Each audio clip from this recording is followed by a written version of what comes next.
This gathering marks yet another significant milestone in our successful efforts to strengthen the synergy between energy security and energy transition within this framework.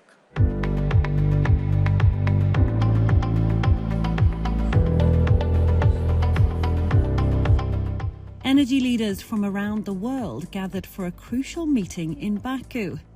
The 11th Southern Gas Corridor Advisory Council and the 3rd Green Energy Advisory Council brought together representatives from 24 countries.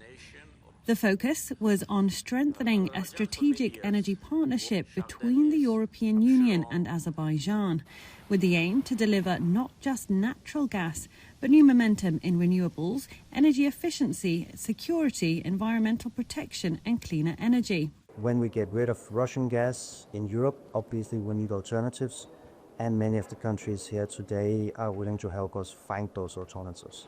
Also, we are in the middle of a green transition, not only in EU, also in many of the producers that we get today, and we want to work together on that. Now, in its 4th year of operation, the Southern Gas Corridor remained a key theme. Last year alone, it delivered more than 25 billion cubic metres of Azerbaijani gas, with over half going to EU countries, a 57% increase since 2021. Countries like Azerbaijan, 30% renewables and gas-fired. The total combination is the lowest emissions possible, but most importantly, the most reliable and stable prices. The beauty of renewables under long-term PPAs is you get a flat, low price for the next 20, 30, 40 years, instead of the big volatility that we have seen with the gas prices in Europe in recent times. During the event, the Minister of Energy for Bulgaria announced that they will be the first country to start construction of the vertical gas corridor. We are planning to extend our interconnectivity in the gas sector with our neighbors from Greece, which will help us also to provide more gas quantities from the Southern Gas Corridor. We're going to extend our capacity with 50% related with investments in the vertical gas corridor here.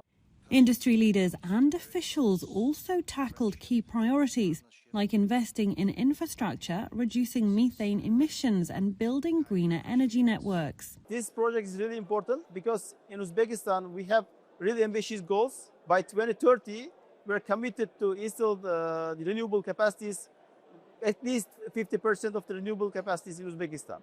So which means we have renewable generation will be at least 25 gigawatts by 2030. Which creates a lot of opportunity for the surplus power to export to Europe. Following the hosting of COP29 in the city, the momentum is now firmly on renewable energy corridors, storage solutions and hydrogen production. Masdar is a global energy renewables company and began collaborating with Azerbaijan in 2018 to develop a variety of energy projects. Total amount that we've committed is exceeding $1.2 billion in terms of value. The capacity that we've committed exceeds 1.2 gigawatt. Big part of it is solar, and 250 megawatt is the wind portion of that capacity. We think there is a lot more to do in Azerbaijan in the renewable energy sector. From pipelines to green power lines, Baku is charting a path to a more secure and sustainable energy future. During the event, there was also an EU-Azerbaijan roundtable meeting on offshore wind power development between leading energy companies and financial institutions.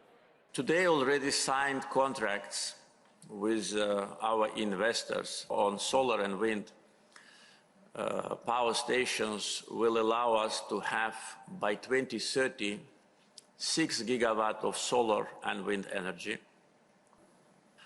As I said, that will save a lot of natural gas, which we today use to produce electricity domestically, and that will all be available for export.